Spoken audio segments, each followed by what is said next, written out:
l'influence de pH sur la complexation.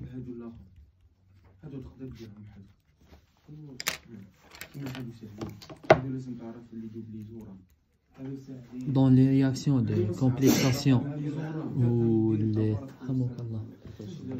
la dissociation du complexe D, elle ne donne A plus L. La réaction, elle est caractérisée par la constante de dissociation où elle est égale à la concentration de l'accepteur fois L sur la concentration du donneur. Dans le cas qu'on va étudier, on définit une constante conditionnelle KD' est égale à la concentration de A fois la concentration de ligand sur la concentration de donneur. Mais dans ce cas, le ligand et le métal, ils vont réagir avec d'autres espèces dans le milieu réactionnel, où le métal qui est chargé positivement, il va réagir avec les OH- dans le milieu réactionnel, et le ligand qui est chargé négativement, il va réagir avec les H+. Donc le ligand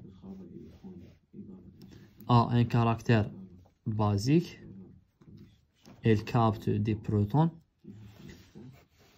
et le métal, il va subir une réaction de complexation, une réaction ou des réactions. Tout dépend les données et la nature du métal. Aussi, le ligand, il peut réagir avec les H+ parce qu'il possède un caractère basique. Comme on peut trouver des ligands qui ne sont pas des ligands qui n'ont pas un caractère basique. Donc, dans cette étude, on va étudier les réactions secondaires de métal et de ligand.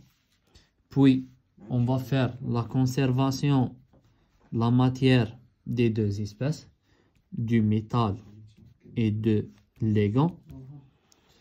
Puis, on va remplacer la concentration de métal et la concentration de ligand dans la constante conditionnelle pour trouver une équation de constante conditionnelle KD' est égale à la constante KD de la réaction sans effet des réactions secondaires, multiplié fois un terme A fois un autre terme B. C'est le schéma ou le principe qu'on va appliquer sur tous les exemples dans cette étude des constantes conditionnelles.